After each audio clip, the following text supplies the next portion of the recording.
मध्य प्रदेश में एक आगर मालवा नाम का जिला है। वहाँ के न्यायालय में सन 1932 में जय नारायण शर्मा नाम के वकील थे। उन्हें लोग आदर से बापजी कहते थे। वकील साहब बड़े ही धार्मिक स्वभाव के थे और रोज प्रातःकाल उठकर स्नान करने के बाद पास के ही बाबा बैजनाथ मंदिर शिव मंदिर में उसमें जाकर बड़ी देर तक पूजा पाठ करते थे व ध्यान करते थे। इसके बाद वे वहीं से सीधे कचहरी भी चले जाते थे। एक दिन रोजाना की तरह पूजा करने के बाद न्यायालय जाना था।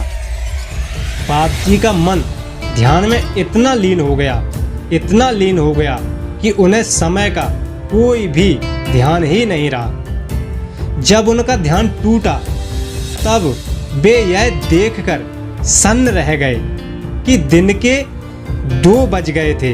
वे परेशान हो गए क्योंकि उस दिन उनका एक जरूरी केस बहस में लगा था और संबंधित जज बहुत ही कठोर स्वभाव के थे। इस बात की पूरी संभावना थी कि उनके क्लाइंट का नुकसान हो गया होगा।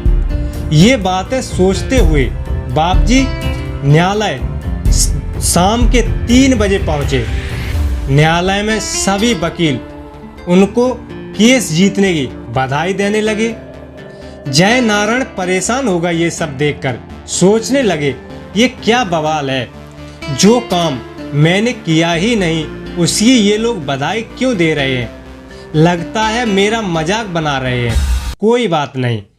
जय नारायण ने जज साहब से मिलकर निवेदन किया कि यदि उस केस में निर्णय न हुआ हो कुछ तो बहस के लिए अगली तारीख हमें दे दें। जज साहब ने आश्चर्य से कहा, यह तुम क्या कह रहे हो? सुबह तो आपने इतनी अच्छी बहस की, मैंने आपके पक्ष में निर्णय भी दे दिया और अब आप बहस के लिए समय ले रहे हैं। जब बापजी ने कहा कि मैं तो था ही नहीं, तब जज साहब ने फाइल मंगवा कर उन्हें दिखाई। वे देखकर उस फाइल को एकदम चौंक गए, सन्न रह गए कि उनके हस्ताक्षर भी उस फाइल पर बने थे और उस फाइल को बंद करने का आदेश भी जारी कर दिया गया था। न्यायालय के कर्मचारियों, साथ ही वकीलों और स्वयं उनके विरोधी वकील और क्लाइंट ने भी बताया कि आप सुबह ही न्यायालय आ गए थे और अभी थोड़ी ही देर पहले ही आप यहाँ से निकले हैं। बापजी की समझ में सब आ गया क्योंकि वो सच्चे भक्त थे। हर काम में भगवान की कृपा देखते थे कि उनके रूप में कौन आया था। समझ गए मेरा बिहारी जी मेरी टेढ़ी टांग वाला काम कर गया। उन्होंने उसी दिन वकालत की संन्यास ले लिया वकालत से और फिर कभी भी न्यायालय या अपने घर नहीं आए। संसारिक काम किया, कुछ दिन सब जिम्मेदारी पूर्ण की।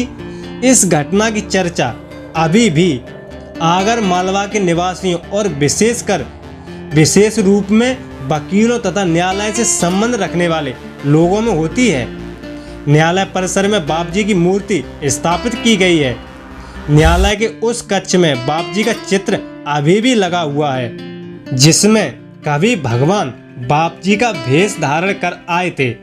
यही नहीं, लोग फाइल की फोटोकॉपी कराकर ले जाते हैं जिसमें बापजी के रूप में आए भगवान ने हस्ताक्षर किए थे और उसकी पूजा करते हैं। बिहारी जी के प्रेमियों, यह घटना बताती है कि विश्वास पूरा हो तो ठाकुर जी काम भी पूरा करते हैं, अधूरा नहीं रहने देते।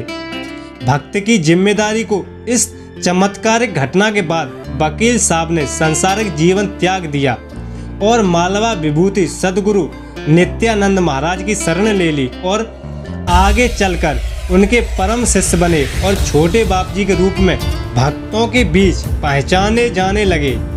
23 मार्च 1886 को बलदेव उपाध्याय के घर जन्मे छोटे बापजी की प्रारंभिक शिक्षा भी आगर में ही हुई है और वकालत भी आगर में ही की। 26 अक्टूबर 1945 को रतलाम जिले के धौंसवास में बाप जी ने समाधि ले ली थी। राधे राधे दोस्तों, वीडियो पसंद आया हो तो वीडियो को लाइक, चैनल को सब्सक्राइब जरूर करें। धन्यवाद।